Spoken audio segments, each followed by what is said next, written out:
আসসালামু আলাইকুম everyone, it's me Jajiba Jabin. Welcome back to my channel BTS Taekook world. Everyone, গল্পের প্রথম অংশটুকু ট্রেইলারে আছে, সেখান থেকে সবাই দেখে নেবে। তোমরা অনেক রিকোয়েস্ট করছো, তাই গল্পটা আমি আবার আপলোড করছি। তবে এডিট উল্টাপাল্টা হবে, তোমরা একটু ধৈর্য নিয়ে গল্পটা শুনে নেবে। তে উঠে দাঁড়ালো তার কোল থেকে। পর মুহূর্তে ভারসাম্য রক্ষা করতে না পেরে ধপাস করে ফ্লোরে পড়ে গেল তে। জঙ্কুক তাকালো নিজের মহামূল্যবান সম্পদের দিকে, যা এখন তের মহামূল্যবান সাহিত্য হরণ করে পানিতে গোসল করে মাথা চড়া দিয়ে দাঁড়িয়ে আছে এবং ক্রমশই খোঁচাখুচি করে জঙ্কুককে জানান দিচ্ছে যে তার গোসল করা এখনো বাকি। তার মন ভরেনি, সে আরো গোসল করতে চায়। জঙ্কুকের শরীর গরম, অ্যানাকন্ডা লাফাচ্ছে অসম্ভব। এইরকম পরিস্থিতি তার জীবনে কখনো আসেনি। শক্ত হয়ে থাকা অ্যানাকন্ডার অবস্থা সেকেন্ডে সেকেন্ডে আরো করুণ হয়ে যাচ্ছে, যেন বাক্যহীন ভাবে চিৎকার করে বলতে চাচ্ছে, আমাকে বাঁচাও, আমার মুখে মধু দাও, নয়তো আমি মরে গেলাম। নিজের করুণ পরিস্থিতি সামলাতে না পারা জঙ্কুক সামনের দিকে তাকাতেই দেখতে পেল তে কম্পিত পায়ে হেঁটে যাচ্ছে ওয়াশরুমটার দিকে। তার পা গড়িয়ে নেমে এসেছে লাল তরল। যেখানে পড়ে গিয়েছিল সেই ফ্লোরেও ছোপ লাল রঙের তরল দেখা যাচ্ছে। জঙ্কুকের গলা শুকিয়ে কাঠ। আবেগ, অনুভূতি এবং ভরপুর ভালোবাসার স্পর্শ ছাড়া এই রকম স্টেপ কোনো মেয়ের পক্ষে নেওয়া সম্ভব না। তাও আবার প্রথমবার। জঙ্কুকের মুখ দিয়ে কথা বের হচ্ছে না, যেন কথাগুলো গিলে নিচ্ছে শুকনো ঠোকের সাথে। পরপরই ওয়াশরুমের দরজার ওপাশ থেকে ভেসে আসলো তের কাপা কান্না জড়ানো কথা। আমার খুব লজ্জা করছে, আপনি যান প্লিজ। বাস এতটুকুই যথেষ্ট ছিল জঙ্কুকের হৃদয়ে রক্তক্ষরণ শুরু করার জন্য। জঙ্কুক বুঝতে পেরে গেল কিছু কিছু সময় চোখে দেখা ঘটনাগুলো বাস্তবিক থাকে না। তবে এ বিষয়ে জঙ্কুকের তো কিছুই করার নেই, কারণ জঙ্কুক না, যে কোনো মানুষ ওর জায়গায় থাকলে চোখে দেখা জিনিসটাকেই বিশ্বাস করত এবং যারা দেখেছে তারা বিশ্বাস করেছে। তাদের বিশ্বাসের ভিত্তির উপর দাঁড়িয়েই তো জঙ্কুক আজ এমন একটা বিশ্রী পরিস্থিতির সম্মুখে দাঁড়িয়ে আছে। জঙ্কুক কফি টেবিলের উপরে থাকা টিস্যুর বক্স থেকে টিস্যু নিয়ে যতটুকু সম্ভব হলো পরিষ্কার করলো এবং দ্রুত তার পোশাক ঠিক করে যেভাবে এসেছিল ঠিক সেভাবেই হোটেল কক্ষ থেকে বের হয়ে গেল। এখানে উপস্থিত থেকে থেকে আর লজ্জায় ফেলতে চাচ্ছে না জঙ্কুক। কি এমন ঘটনা ঘটেছিল তেকুকের মধ্যে যে কারণে তে নিজে থেকেই এমন একটা বিশ্রী পরিস্থিতি তৈরি করলো, সেটা জানতে হলে আমাদের আজকে এই মুহূর্তটা থেকে 3 দিন আগের মুহূর্তে ফিরে যেতে হবে। দুপুরের ব্যস্ত রাজধানী, রোদের তাপ তীব্র। জীবিকার তাগিদে প্রত্যেকেই নিজেদের কাজ নিয়ে ব্যস্ত। তেমনই ব্যস্ত একটা কোম্পানি, ছোট্ট বড় আর্কিটেকচার কোম্পানির মধ্যে এই কোম্পানি সবার শীর্ষে। সেখানকার রিসেপশনে বসে আছে 2টা মেয়ে। একজনের বয়স 30-এর উপরে হবে, আরেকজনের বয়স তার থেকেও ছোট হবে। তবে অল্প বয়সী মেয়েটা ভীষণ সুন্দরী, তার চোখের দৃষ্টি শান্ত।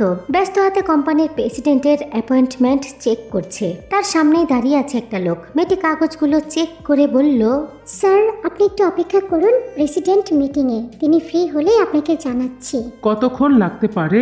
আধা ঘন্টাতে তো হয়ে যাওয়ার কথা, এখন দেখি। তের কথা শেষ হতেই পাশ থেকে নিন্সি বলে, স্যার আপনি অপেক্ষা করুন, উনি ফ্রি হলেই আমরা আপনাকে জানাবো। কিছু লাগলে বলবেন অবশ্যই, ধন্যবাদ। প্রেসিডেন্ট ব্যস্ত হলে মিস্টার জিওন জঙ্কুক হলেও চলবে, আমরা অপেক্ষা করছি। লোকটি কথা শেষ করে ওয়েটিং রুমে চলে গেল। বিকেলে ছুটির সময় হয়ে গেছে। যারা যারা কাজে আটকে আছে তারা ব্যস্ত। কেউ কেউ ব্যস্ত পায় আবার গাড়ি অথবা রিক্সায় উঠছে বাড়ি যাওয়ার জন্য। তে আর নেন্সি বসে আছে রিসেপশনে। প্রেসিডেন্ট নামলে তারাও বের হবে। কাজ এখন একটু কম, তাই দুজনে কথোপকথন করছে। তোমার মা এখন কেমন আছে তে? এই মাসে স্যালারি পেলে ডক্টর দেখাবো, আগের তুলনায় একটু ভালো। দোয়া করবেন আপু, যাতে পজিটিভ কিছু আসে। আরে এত চিন্তা করো না, ঠিক হয়ে যাবে। এত দায়িত্ব তোমার কাঁধে, তুমি এতটুকু একটা মানুষ এত কিছু কি করে সামলাও? একটু হাসেতে কি বলবে তার তো উত্তর জানা নেই। বাবা মারা যায় যখন, তখন তে মাত্র ক্লাস 10-এ পড়ে আর তার ছোট বোন ক্লাস 5-এ। পরিবারের সেই সময়টা খুব কষ্টে যাচ্ছিল। তের মা তখন 2টা মেয়ে নিয়ে খুব কষ্ট করে সংসার চালাচ্ছিল।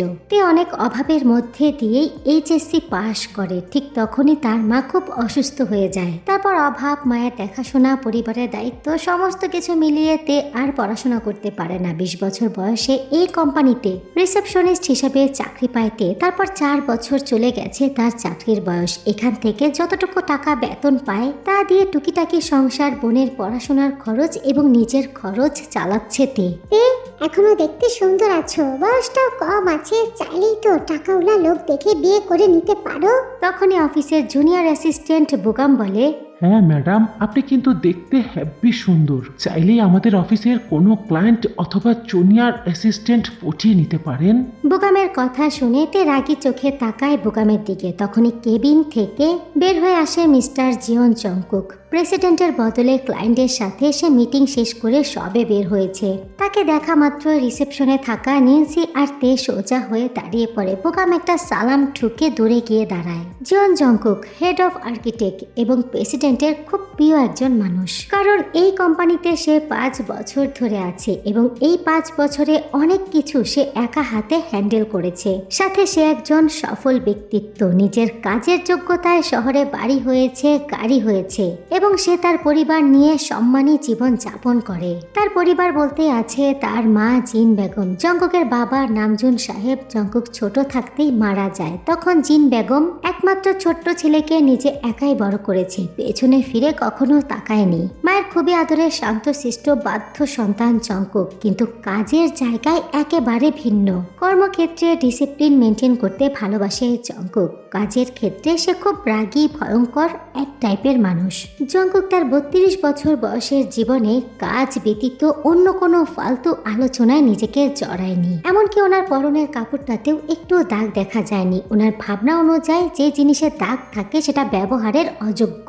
আর এসব চিন্তা করে আজ পর্যন্ত বিয়েটা করতে পারেনি, ব্যাচেলার রয়ে গেছেন। কারণ উনি ভাবেন আজকালকার মেয়েরা বিয়ের আগে বয়ফ্রেন্ডকে সবটা বিলিয়ে দেয়, তাদের মধ্যে কোনো প্রকার ভার্জিনিটি থাকে না। আবার অনেক ক্ষেত্রে বিয়ে করলেও বোঝা যায় না মেয়েটা ভার্জিন আছে কিনা। 90% নারীর ক্ষেত্রে রক্তপাতের মাধ্যমে তাদের ভার্জিনিটি প্রমাণিত হয়, আর 10%র ক্ষেত্রে এই রকম কিচ্ছু হয় না। জংকুকের আশেপাশে যে সমস্ত মেয়েদের ওঠা বসা, তাদের চেহারা দেখেই বলে দেওয়া যায় তাদের বয়ফ্রেন্ড আছে।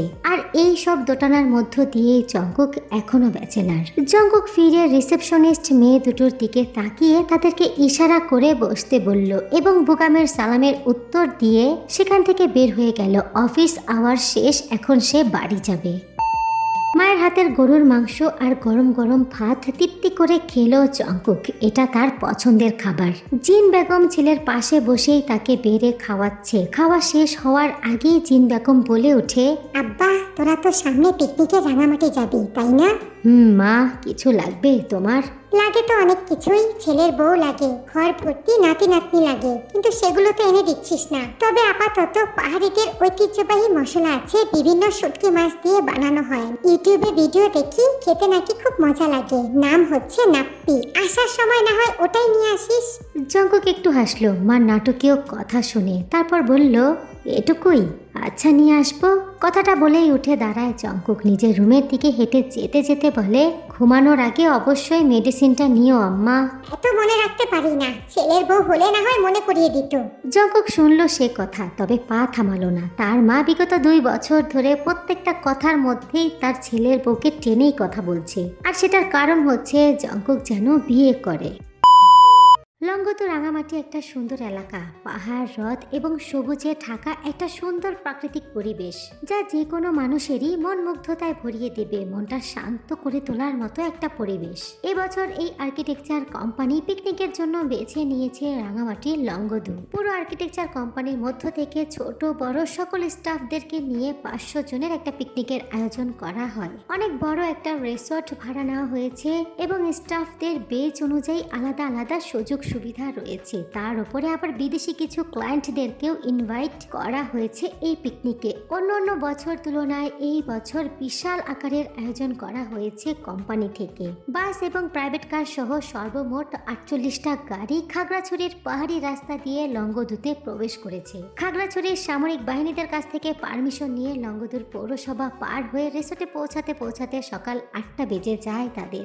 খুবই এক্সাইটেড এই পিকনিক নিয়ে। কোম্পানি থেকে একেবারে ফ্রি ছুটিতে এসেছে তারা। অনেক বড় বিদেশি একটা প্রজেক্ট সাকসেসফুলি কমপ্লিট করায় কোম্পানির প্রেসিডেন্ট খুশি হয়ে সকল স্টাফদের জন্য এই আয়োজন করেছে। নেন্সি আর তে রিসোর্টে পৌঁছে একসাথে গোসল করে খাওয়া দাওয়া করে একটা ঘুম দেয়। খাগড়াছড়ির পাহাড়ি আঁকাবাঁকা উঁচু নিচু পাহাড়ি রাস্তায় বাস ভালোই ঝাঁকুনি খেয়েছে। তের পেটের মধ্যে তখন থেকে কেমন যেন লাগছিল, একটু একটু ব্যথা অনুভব হচ্ছিল। তে ঘুম থেকে উঠতে উঠতেই আসরের আজান দিয়ে দেয়। ঘুম থেকে উঠে দেখে নেন্সি রুমে কোথাও নেই। তার পেটের ব্যথার কথা নেন্সিকে শেয়ার করেছিল তে, তাই বুঝি তাকে রেখে একাই ঘুরতে চলে গেল। তে রুম থেকে বের হয়ে নেন্সি সহ বাকিদেরকেও খুঁজতে লাগে, তবে কাউকে কোথাও দেখা যাচ্ছে না। কোম্পানির অন্য পোস্টের স্টাফরা আছে, তবে তার কলিগস গুলো নাই। তে কটেজ থেকে বের হয়ে এদিক ওদিক একাই ঘুরতে লাগলো, তবে সে বুঝতে পারলো না তার দিকে খারাপ দৃষ্টি নিক্ষেপ করে তাকিয়ে আছে একদল শকুন।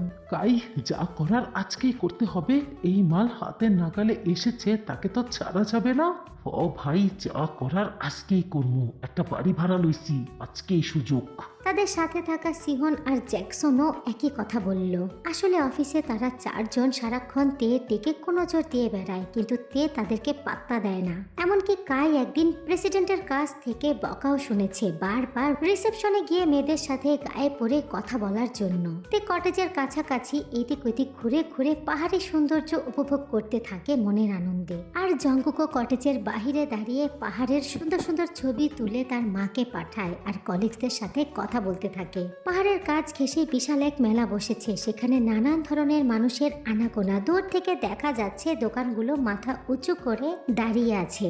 মেলা থেকে নানান ধরনের গান বাজনা সহ বাঁশির শব্দ ভেসে আসছে। তে যেতে পারছে না মেলাতে, কারণ মেলাটা দেখতে খুব কাছে হলেও যাওয়ার সময় পাহাড়ি রাস্তা আঁকাবাঁকা, যদি জঙ্গলে হারিয়ে যায়। অন্যদিকে জঙ্কুক বিদেশি ক্লায়েন্ট সহ সিনিয়র কলিগসদের নিয়ে সেই মেলাতে যায়। ইনভাইট করে আনা ক্লায়েন্টদেরকে মেলা ঘোরাবে বলে এবং মায়ের জন্য জনপ্রিয় পাহাড়ি মশলা নাপ্পি কিনবে বলে। মিস্টার রহিম, আপনি কি জানেন এটা কোথায় পাওয়া যায়? এই মেলাতে যত ফুড স্টল ছিল সবগুলোতেই চেক করলাম, তাছাড়া সি ফুডের দোকানগুলোতেও নাই। কোথায় পাবো?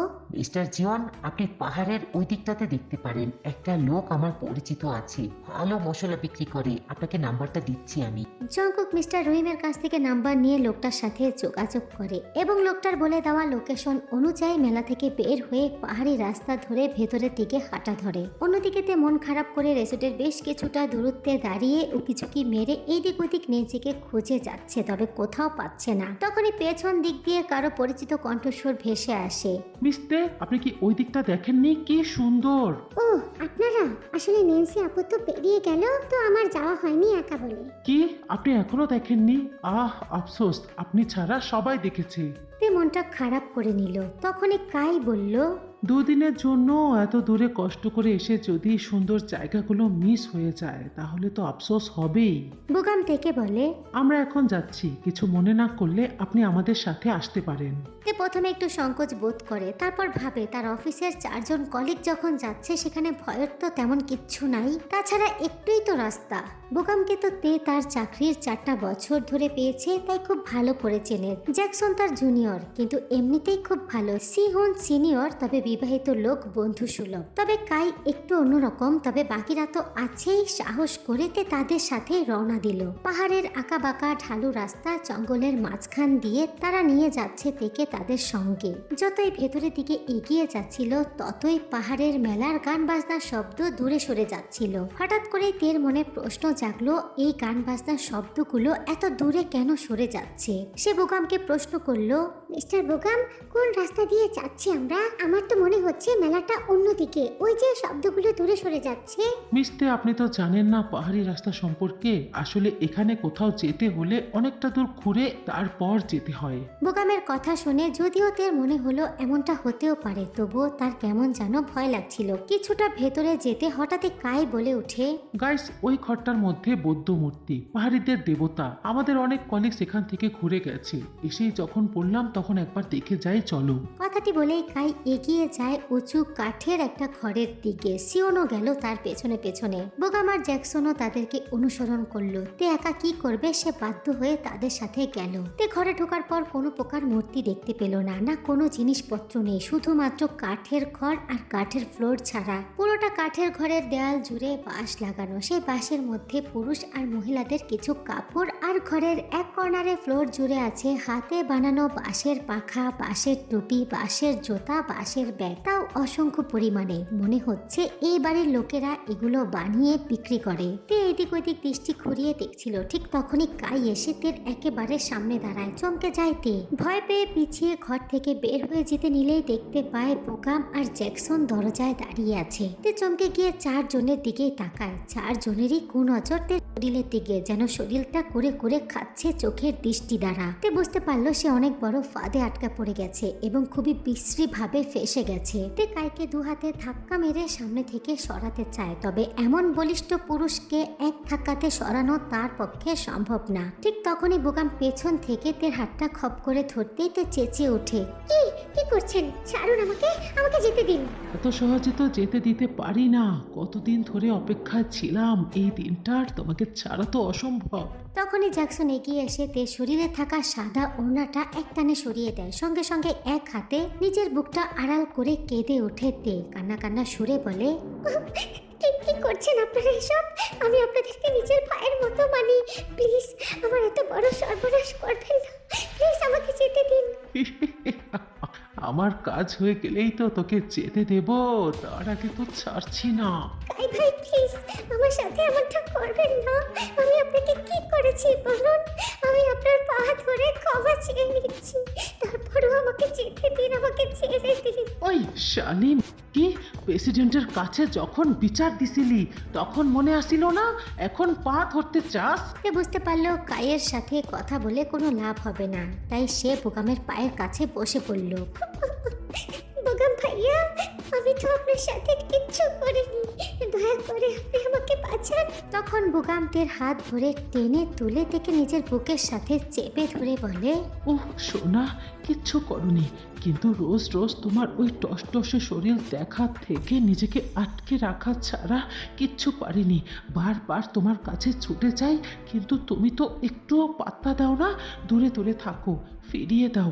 তাই তোমার টসটসে শরীরটার একটু স্বাদ নিতে চাই বাবু। কে আছে? বাঁচাও আমাকে। তখনই সিহিয়ন পেছন থেকে এসে তের মুখটা শক্ত করে চেপে ধরে, আর জ্যাকসন তার হাতে থাকা তের ওড়নাটা দিয়ে তের মুখটা ভালোভাবে বেঁধে ফেলে। তুই অনেক কথা বলেছিস, এত কথা বলে নিজের এনার্জি নষ্ট করিস না, আমাদেরকে সামলাতেও তো এনার্জি রাখ। তে পানি ছাড়া মাছের মতো ছটফট করতে শুরু করে। লোকগুলোর হাতে তে খুব বাজে ভাবে ফেসে গেছে। লোকগুলোর হাত তের শরীরের অনাকাঙ্ক্ষিত স্থানগুলোতে ছুঁয়ে যাচ্ছে।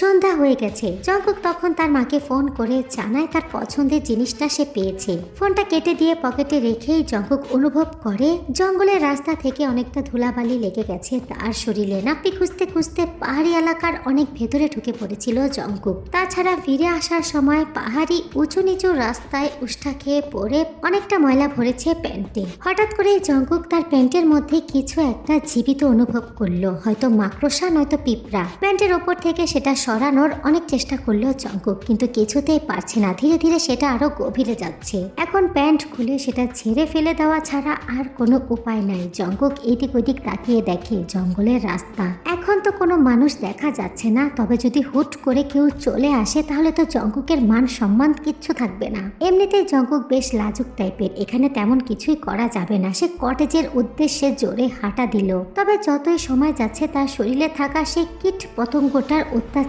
বাড়ছে।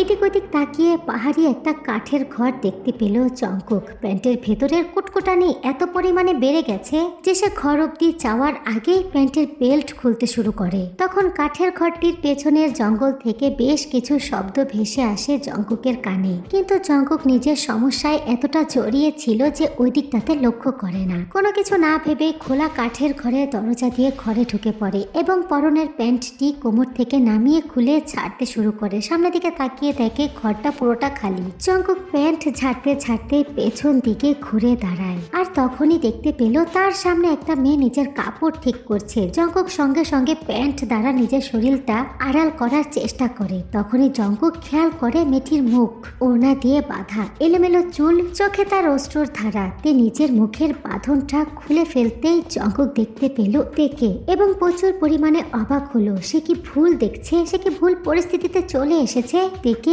এভাবে দেখে জঙ্কুক ভুলে গেছে সে কোন পরিস্থিতিতে আছে, মানে তার প্যান্ট খোলা। জঙ্কুক ওভাবেই এগিয়ে যায় তের কাছে, আর ঠিক তখনই পাহাড়ি আদিবাসী কিছু লোক হুড়মুড়িয়ে ঘরের মধ্যে প্রবেশ করে, আর তারা দুজনকে একসাথে এই অবস্থাতে দেখে নেয়।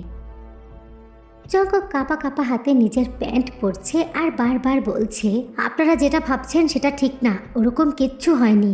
আদিবাসী সর্দার চেঁচিয়ে বলে ওঠে, দূর মিয়া, সব চোখের সামনে দেখছি, তারপরও কইবা আমরা ভুল। আসলে তের শরীরের এলোমেলো অবস্থা দেখেই অনেকটাই বোঝা যাচ্ছে তার সাথে কি ঘটেছে। তাছাড়া তের পরনে একটা সাদা সালোয়ার স্যুট, আর সেটার নিচের দিকে রক্ত লেগে আছে এবং সেটাই জানান দিচ্ছে তার সাথে কি ঘটেছে। আদিবাসীর বউ তেকে জড়িয়ে ধরে বসে আছে। আসলে মেয়েটা ক্ষণে ক্ষণে কেঁপে উঠছে, মুখ দিয়ে কিচ্ছু বলতে পারছে না। আর কি বা বলবে? এসব দেখার পর কি আর কিছু শোনার বাকি আছে? জঙ্কুক নিজেই তো সচক্ষে দেখেছে সব, কিন্তু তাকে কেন টানা হচ্ছে বুঝতে পারছে না। দেখুন পাহাড়ি সর্দার, আমি এখানে আমার মায়ের জন্য নাপ্পি কিনতে এসেছিলাম, এর থেকে বেশি কিছু না। একটা কথাও কইবেন না, আপনার মতো লোক করে আমরা আরো আগে দেখছি। আমাকে খুব ভালো কইরা জানা আছে আপনাদের এসব বাহানা। হাতে নাতে ধরা পড়ছেন, এসব ভুল বলতাছেন। এই ব্যাটারে ধর ধর, পুলিশে দে। ছাড়ুন তো, বললাম না আমি কিচ্ছু করিনি। ও আমার অফিসের কর্মচারী, আমরা এখানে পিকনিকে এসেছি, কিন্তু ও এখানে কিভাবে এসেছে আর কারা ওর সাথে কি করেছে আমি জানি না। আমি তো শুধু প্যান্টে কি ঢুকেছিল সেটা দেখার জন্যই খুলেছিলাম মাত্র। আচ্ছা, তাহলে তুই ওই পিকনিকের লোক, ঠিক আছে, তাহলে ওই খবর দেওয়া হইব। ওই তোরা হেনে লোক পাঠা, খবর দে, অগরে জানা তাগর অফিসের মানুষগুলা কেমন। হঠাৎ করে তের অবস্থা খারাপ হয়ে গেল। সে সর্দার মহিলার গায়ের উপর ঢলে পড়ল। মহিলাটি চেঁচিয়ে বলল পানি আনতে, মেয়েটির অবস্থা খারাপ, মাথায় পানি ঢালতে হবে। বিষয়টা বেশ সিরিয়াস হয়ে গেল। জঙ্কুক অনেক ভয় পেয়ে গেল। তা দেখে পাহাড়ি সর্দার আরো রেগে গেল। ফোন বের করে পুলিশের নাম্বার টোকাটুকি করে খুঁজতে লাগলো। এদিকে তার চেলাপেলারা বের হয়ে যাচ্ছে রিসোর্টে জঙ্কুকের অফিসের লোকদেরকে খবর দেওয়ার জন্য। ঠিক এমন অবস্থায় ঘাবড়ে গেল জঙ্কুক। তিলে তিলে গড়া তার নিজের সম্মান, তার পারিবারিক সম্মান মুহূর্তের মধ্যে হারিয়ে ফেলার ভয় তাকে গ্রাস করে ফেললো চতুর্দিক দিয়ে। না চাইতেও হঠাৎ করে জঙ্কুক সম্মান বাঁচানোর জন্য মুখ ফুসকে সর্দারকে উদ্দেশ্য করে বলে দিল, আচ্ছা আচ্ছা শুনুন আপনারা, আমার একটা মান সম্মান আছে, একটা রেপুটেশন আছে। আমি যদি এই মুহূর্তে ওকে বিয়ে করে নেই তাহলে এই কলঙ্ক আমার উপর থেকে তুলে নেবেন আপনারা। জঙ্কুকের কথা শুনে থেমে যায় সর্দার এবং তার চেলাপেলারা। তবে সর্দার বলে, বিষয়টা খারাপ না, যে দোষ করে সেটার দায় যদি নিজের মাথায় নিতে চায় এটা ভালো দিক। তবে মিয়া কথা হইল, আমি মিয়া এই কাজ আরো আগে করছি। কেউ ঘুরতে আইয়া পাহাড়ে ভুলভাল কাজ কইরা ধরা খাইলে তাদেরকে ধইরা বাইন্ধা বিয়া দিছি, কিন্তু পরে খোঁজ নিয়া জানতে পারছি তাগর কারোরই সংসার টিকে নাই, দাম্পত্যে অসুখী। মেয়েগুলা অত্যাচারিত হয়েছে, কেউ কেউ আত্মহত্যা করছে, কারো আবার সারাসারিও হইয়া গেছে। এগুলা তাগরও দোষ নাই, আমগরি বোঝার ভুল। যারা লুকায়া আকাম করে তাদেরকে ধইরা বাইন্ধা বিয়া দেওয়া ঠিক না, কারণ তারা যদি বিয়া পর্যন্তই যাইতো তাহলে লুকায়া আকাম কেন করতো। তাই অহন আমরা বিয়া শাদীর কথা চিন্তা না করে সরাসরি পুলিশের হাতে তুইলা দেই, যা বিচার করার আইনে করব। মাইহারার অবস্থা দেখেই বোঝা যাইতেছে জোর জবরদস্তি কেস, এটা তো 100% পুলিশে জানাইতেই হইব। জঙ্কুক এবার শুকনো ঢোক গিলল, ভয় পাচ্ছে খুব। পরিস্থিতি তো খুব খারাপ যাচ্ছে, তার থেকেও বড় কথা সম্মান হারানোর ভয় তাকে ভেতর দিক দিয়ে কাঁপিয়ে দিচ্ছে। আচ্ছা আচ্ছা শুনুন, আমি ওকে ভালো রাখবো, সাবধানে রাখবো, সংসার করব। আমার সম্মান অনেক বড় আমার কাছে, তিলে তিলে করে করে তুলেছি আমি আমার সফলতা। এত সহজে ধ্বংস করে দেবেন না আপনারা প্লিজ। না না, তা হয় না, সবার লেগেই আমগর আইন এক। সর্দার প্লিজ আমার কথাটি শুনুন, আপনি ভয় পাচ্ছেন আমি ওকে বিয়ে করে নিয়ে অত্যাচার করব, এই তো? তাহলে আপনি একটা কাজ করুন, আশেপাশে কোনো উকিল থাকলে নিয়ে আসুন, আমি স্টেটমেন্ট লিখতে চাই। স্ট্যাম্পে লেখা থাকবে আমি ওকে অত্যাচার করব না, ভালো রাখবো, সুখে রাখবো, সংসার করব, কখনো ছাড়াছাড়ি হবে না, তার বিনিময় হলেও আমি আমার সম্মান রক্ষা করতে চাই।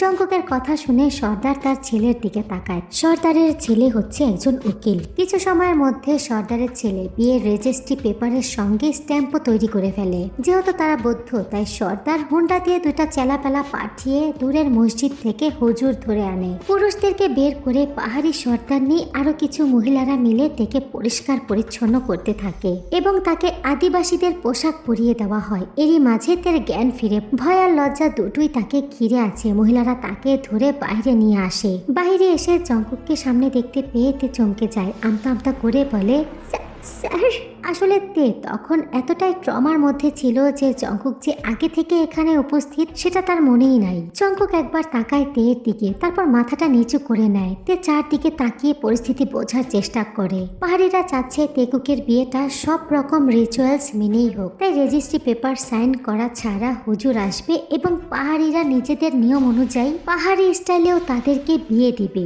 যাতে করে পাহাড়ি সমাজেও তারা বিবাহিত হয়ে যায় এবং নিজেদের সমাজেও।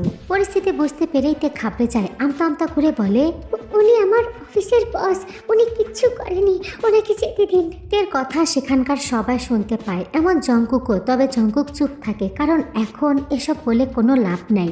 ঠিক তখনই পাহাড়ি সর্দার বলে, তুমি ভয় পাইও না মাইয়া, এই লোক পরে তোমার ক্ষতি করব এইটা ভাইবা, তোমার চাকরি খাইব এইটা ভাইবা। হ্যাঁ, তোমার যে ক্ষতি করছে সেটা শাস্তি স্বরূপ আমরা তোমার লেগে খুব ভালো সিদ্ধান্ত নিছি, ভালো সমাধান নিছি। হ্যাঁ, যেই কাজ করছে সেটার শাস্তি তো তারে পাইতেই হইব। তে এবার বুঝে নিল সবাই তাকে সীতা ভাবছে এবং জঙ্কুককে চোখ। আপনারা যেটা ভাবছেন তেমন কিচ্ছু হয়নি, আমি শুধু তে বারবার কান্নাকাটি করে তাদেরকে বোঝানোর চেষ্টা করলো, কিন্তু কোনো লাভ হলো না। জঙ্কুকও বিশ্বাস করলো না, কারণ সে নিজের চোখে দেখেছে তের কাপড় চুপ দাগ। হয়তো এখন সেসব আড়াল করার চেষ্টা করছে, মিথ্যা কথা বলছে। অবশেষে সব ধরনের নিয়ম মেনে তেকুকের বিয়ে পড়িয়ে দিল পাহাড়িরা এবং শেষে রেজিস্ট্রি পেপার এবং এগ্রিমেন্টে সাইন করলো জঙ্কুক যে সে আর সে তেকে বিয়ে করেছে এবং স্ত্রীর মর্যাদা দেবে এবং স্ত্রী হিসেবে গ্রহণ করে নেবে। যে জঙ্কুক পোশাকে সামান্য দাগটা সহ্য করতে পারে না, সেই জঙ্কুক আজকে কিনা এমন একটা কলঙ্কিত মেয়েকে বিয়ে করে নিতে হলো। বিয়ের সমস্ত নিয়ম শেষ হতে রাতে তেকে নিয়ে কটেজে ফিরে এলো জঙ্কুক। তের প্রচুর পেট ব্যথা করছে, প্রচুর অস্থির লাগছে, তবুও চুপচাপ সমস্ত কিছু সহ্য করে নিচ্ছে। জঙ্কুক রুমে চলে যাওয়ার আগেই তে হুট করে জঙ্কুকের পা দুটো জড়িয়ে ধরে মাটিতে বসে পড়ল। আমাকে মাফ করে দিন স্যার, আমার জন্য আপনার এত কিছু সহ্য করতে হলো। আপনি চিন্তা করবেন না, আপনি ডিভোর্স দিয়ে দেন আমাকে, আমি কাউকে কিচ্ছু বলবো না। Shut up you bitch! কার সাথে গিয়ে কি করেছো সেসবের দায়িত্ব এখন আমাকে নিতে হচ্ছে। তুমি কি ভাবছো এত সহজে আমি তোমাকে মাফ করে দেব? অনেক কষ্টে আমি আমার সম্মানটা রক্ষা করেছি, দয়া করে আমার সম্মানটা আর কেউ না নাও, গেট লস্ট।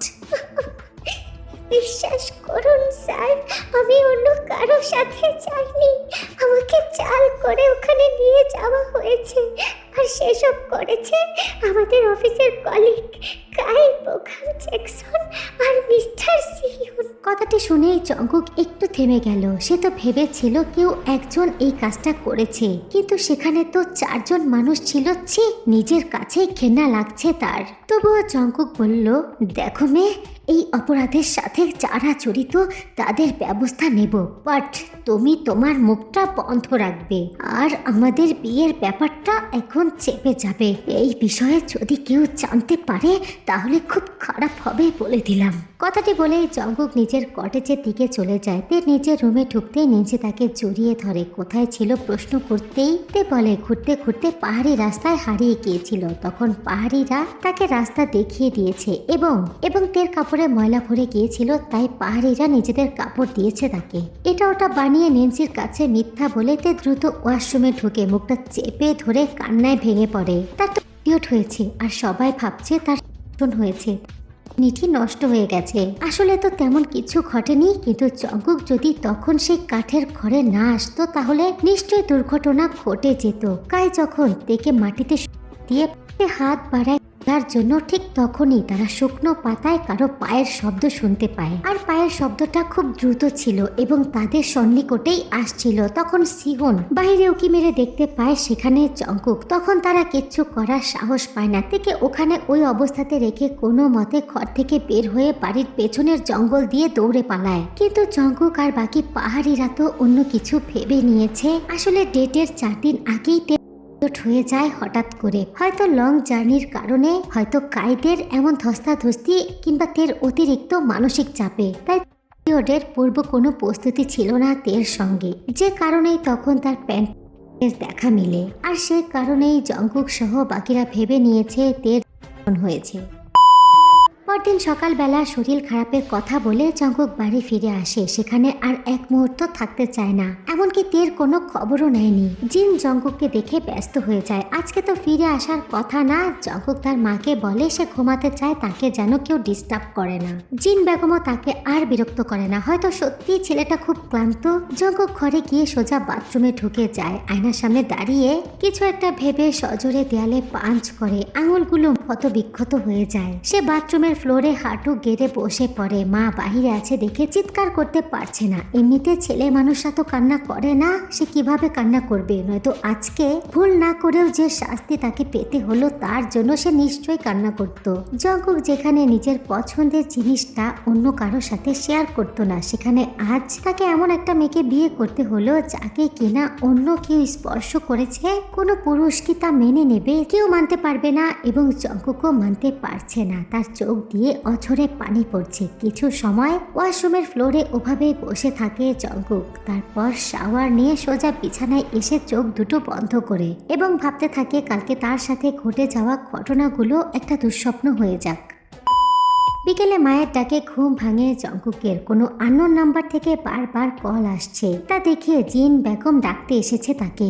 আব্বা আব্বা ওঠ, দুপুর গড়িয়ে বিকাল হয়ে গেছে, খেতেও তো উঠলি না। এবার ওঠ বাবা, কিছু খা। আর দেখ, একটা নাম্বার থেকে বারবার কল আসছে। আননোন নাম্বারের কথা শুনে জঙ্কুক লাফিয়ে ওঠে। সে যেটা ভেবেছে সেটা নয় তো। জঙ্কুক ফোনটা হাতে নিয়ে দেখে 20টারও বেশি মিস কল এসেছে। জঙ্কুক দ্রুত তার মাকে জিজ্ঞাসা করে ফোনটা তার মা রিসিভ করেছে কিনা। জিন বেগম বলে দিয়েছে সে কোনো ফোন রিসিভ করেনি। এটা শুনে জঙ্কুক একটা শান্তির নিঃশ্বাস নেয়। জঙ্কুক জিন বেগমকে বলল ফ্রেশ হয়ে আসছি, খাবার বারো আম্মা। জিন বেগম দ্রুত রুম থেকে চলে গেল। জিন রুম থেকে বের হয়ে যেতেই কলটা রিসিভ করে জঙ্কুক। ফোনের ওপাশ থেকে পাহাড়ি সর্দার বলে, তোমাকে কতগুলা কল করছি, ধরো না কেন? আর তোমার বউ কেমন আছে এখন? এ কথা শুনে জঙ্কুক কি বলবে বুঝতে পারছে না। সে তো জানে না তে কোথায় আছে, কেমন আছে। তার কিছু বলার আগেই পাহাড়ি লোকটা আবার বলে, বউ নাকি তোমার বাপের বাড়ি চইলা গেছে, তার মা অসুস্থ, এর জন্য কইয়া দিলাম তোমারে বউয়ের খেয়াল রাখবা, আমরা পরে আবার খবর নিমু। কথাটি বলে পাহাড়ি লোক ফোনটা রেখে দিল। জঙ্কুক একটু স্বস্তি পেল। তবে তার পুরো বিষয়টা বাড়াবাড়ি হওয়ার আগে কিছু একটা সমাধান করতে হবে। জঙ্কুক খেতে বসেছে। তার মা গরুর মাংস রান্না করেছে, কিন্তু জঙ্কুক ভালোভাবে খেতে পারছে না। তখন জিন বেগম জঙ্কুককে বলে, আব্বা তোর কি কিছু হয়েছে? আমি কিছু বলতে চাই মা। হ্যাঁ বল। আমার অফিসে একটা মেয়ে কাজ করে, আমার ওকে ভালো লাগে, আমি ওকে বিয়ে করতে চাই আম্মা।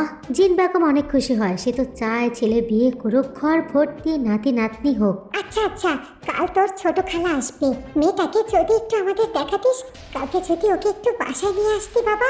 জঙ্কুক মাথা নাড়িয়ে হ্যাঁ সম্মতি জানায়। আর মনে মনে ভাবে এমন একটা বিশ্রী ঘটনার জন্য তার মার সাথে মিথ্যা কথা বলতে হলো, আর এমন অপছন্দকর একটা বিষয়ে তার মাকেও চড়াতে হচ্ছে। তেও সেদিন অসুস্থতার কথা বলেই বাড়িতে চলে আসে এবং পাহাড়ি লোকগুলো তাকেও ফোন করে তার কি অবস্থা জানার জন্য। তে বুঝতে পারে ব্যাপারটা এবং কথা ঘুরিয়ে বলে দেয় তার মা অসুস্থ, তাই সে বাবার বাড়ি। তার মা সুস্থ হয়ে উঠলে তার স্বামী জীবন জঙ্কুক এসে তাকে নিয়ে যাবে। তাই পাহাড়ি লোকটা জঙ্কুককে ও কথা বলে। তের মনটা তো ভীষণ খারাপ। তার সাথে ঘটে যাওয়া এই ব্যাপারগুলো তার বাড়ির কারোর সাথে শেয়ার করতে পারবে না, এমনকি ছোট বোন জিমিনের সাথেও না। নিজের মনের কষ্টগুলো নিজের একাই বহন করে থাকতে হবে। পরের দিন অফিস খোলা। জঙ্কুক অফিসে ঢুকে রিসেপশনের দিকে তাকায়, তবে সেখানে তেকে দেখতে পায় না। তে আসেনি। কেন আসেনি সেটা বুঝতে পারে জঙ্কুক। এমন একটা বিষয় তো সহজে সহজে ঠিক হয় না। বিকেল গড়িয়ে সন্ধ্যা নেমে এলো, জঙ্কুকের বাড়ি ফেরার সময় হয়েছে। হঠাৎ করে জঙ্কুকের মনে হলো আজকে তো তার মা জিন তেকে সঙ্গে করে বাড়ি নিয়ে যেতে বলেছে, তবে তে তো অফিসে আসেনি। তাহলে তাকে বাড়ি নিয়ে কিভাবে যাবে, আর তার মাকেই বা কি করে বলবে তে কেন অফিসে আসেনি। জঙ্কুক অনেক ভেবে একটা ফাইলের ওসিলায় নেন্সির কাছ থেকে তার বাড়ির ঠিকানাটা সংগ্রহ করলো এবং ঠিকানা অনুযায়ী চলে গেল জঙ্কুক। ঠিকানা অনুযায়ী বাড়িতে পৌঁছে বাড়ির কলিং বেল চাপতেই ভেতর থেকে 18 বয়সী জিমিন দরজাটি খুলে দিল। তখন তার মা ইয়নজুন ঘরের ভেতর থেকে চেঁচিয়ে জিজ্ঞাসা করলো কে এসেছে। তখন জিমিন বলল, একটা লোক এসেছে আম্মু, চিনি না তো। এই কে আপনি, কাকে চাই? জঙ্কুকের পার্সোনাল অ্যাসিস্ট্যান্ট সুগা এতদিন ছুটিতে ছিল, তার মাকে গ্রাম থেকে নিয়ে আসতে গিয়েছিল, আজকেই ফিরেছে এবং এসেই অফিসে জয়েন করেছে এবং এই মুহূর্তে জঙ্কুককে ড্রাইভ করে তেদের বাড়িতে সে নিয়ে এসেছে। জিমিনের প্রশ্ন শুনে সুগা বলে, মিস কিম তাইয়ং আছে বাড়িতে? জি আছেন, কিন্তু তার আগে বলুন আপনি কে? আমি তের অফিসের সিনিয়র কলিগ জিয়ন জঙ্কুক। সুগার পেছন থেকে পরিচয় দিল জঙ্কুক। তা শুনে জিমিন বলে, ও আপনি আপনি সেই গোমরা মুখ লোকটা, আসুন আসুন ভেতরে আসুন। জঙ্কুক জিমিনের মুখে গোমরামুখ লোক এই কথা শুনে কপালটা কুঁচকে নিল। আসলে অফিসের মধ্যে কে কেমন, কার কি হয় না হয়, তে বাড়িতে এসে তার বোন জিমিনের সাথে সেসব আলোচনা করে। তের মা ইয়নজুন ঘর থেকে বের হয়ে আসলো। আসলেই তাকে দেখে বোঝা যাচ্ছে একটু অসুস্থ, আর ঘরের পরিবেশটা ততটা উন্নত নয়, বাট সিম্পলের মধ্যে সুন্দর। জঙ্কুক এক নজরে চোখ ঘুরিয়ে সবটা দেখে নিল, তবে তেকে কোথাও দেখতে পেল না। মিস্তে কোথায়? আপু তো ছাদে আছে, দাঁড়ান আমি ডেকে নিয়ে আসছি। না থাক, আমি নিচে গিয়েই কথা বলে নিচ্ছি। সিঁড়িটা কোন দিকে? ওই তো ডান দিকে গিয়ে সোজা উপরে। জঙ্কুক চলে গেল তের কাছে, কারণ আলাদাভাবে তের সাথে তার কথা বলতে হবে। অন্যদিকে সুগা ভ্যাবলার মতো তাকিয়ে আছে জিমিনের দিকে। একতলা বাড়ির ছাদের উপরে দাঁড়িয়ে আছে তে অন্যমনস্ক ভাবে, হাঁটু অব্দি চুলগুলো বাতাসে দোল খাচ্ছে। এক মুহূর্তের জন্য চোখটা আটকে গিয়েছিল জঙ্কুকের, কিন্তু পর মুহূর্তেই ওই সমস্ত কথা মাথায় চলে আসতেই মুখটা গম্ভীর করে ডাকলো, মিস্তে। এই ঝামেলা থেকে বের হতে তাদের দুজনকে কিছু একটা করতে হবে। তাই জঙ্কুক থেকে বুঝিয়ে নিল যে তার মায়ের কাছে এমনভাবে নিজেদেরকে তুলে ধরতে হবে যে তারা দুজন দুজনকে ভালোবাসে। এবং তের মাকে বলা হলো অফিসের কাছেই তাদের একটা গুরুত্বপূর্ণ মিটিং আছে, কিন্তু তের মা সন্ধ্যার পর মেয়েকে একা ছাড়তে রাজি হলো না। তাই সুগার পরামর্শে জিমিনকেও তাদের সাথে নিয়ে যাওয়া হলো। মাশাআল্লাহ, কি মিষ্টি মেয়ে একটা, আমার জঙ্কুকের পছন্দ আছে বলতে হবে। তখনই পাশ থেকে জঙ্কুকের ছোট খালা লিসা বলে উঠে, চিনি না জানি না কোথা থেকে একটা মেয়ে পছন্দ করলো। এই মেয়ে, তোর বংশ পরিচয় কি রে? তখনই সুগা পাশ থেকে বলে উঠলো, আহ আম্মু চুপ করবা তুমি, যে পছন্দ করেছে তার মন মতো হলেই তো হলো। তে একটু হাসলো, কিছু বলল না, কিন্তু জঙ্কুকের জন্য তার খুব খারাপ লাগছে। জিমিন পাশেই বসে ছিল এত সময়। আগে কিছু বুঝতে না পারলেও এখন যখন বুঝতে পারলো ঠিক তখনই উঠে দাঁড়িয়ে বলল, কি, কার বিয়ে, কার সাথে বিয়ে, আমি তো কিচ্ছু জানি না। সুগা এত সময় জিমিনের পাশে বসেছিল এবং জিমিনের সাথে এটা ওটা নিয়ে কথা বলছিল, কিন্তু এখন জিমিনের মুখের কথা শুনে বলল, তোমার বিয়ে আমার সাথে কবে করবে বলো? জিমিন মুখ বাঁকিয়ে বলে, ইস রে, বয়ে গেছে আপনার সাথে বিয়ে বসতে, ফ্যাবলা বিড়াল কোথাকার। পাহাড় থেকে ফিরে এসেছে 3 দিন হয়ে গেছে। এরই মধ্যে পাহাড়ি সর্দার শতাধিক ফোন করে ফেলেছে জঙ্কুকের ফোনে। 20 বারের মতো জঙ্কুক ফোন রিসিভ করেছে, আর প্রতিবারই হুমকি ধুমকি দিয়েই যাচ্ছে। বাধ্য হয়ে খুব দ্রুত বিয়ের দিনটা পাকা করতে চাচ্ছে জঙ্কুক। তাই বলে, আম্মা দেখা দেখি শেষ হলে 2-3 দিনের মধ্যে বিয়ের দিনটা ধার্য করো, আর সুগা ওদেরকে বাসায় দিয়ে আয়। কথাটি বলে জঙ্কুক উঠে চলে যেতে নিলে জিন পেছন দিক দিয়ে বলে, বিয়ে যদি 2-3 দিনের মধ্যে করতে চাস তাহলে তেকে নিয়ে একটু শপিং করে আসবি কালকে, আর তোর মায়ের সাথে আমাকে কথা বলিয়ে দিবি, বাকিটা আমি দেখে নেব। জঙ্কুক মায়ের কথায় সম্মতি জানিয়ে সেখান থেকে নিজের ঘরে চলে যায়।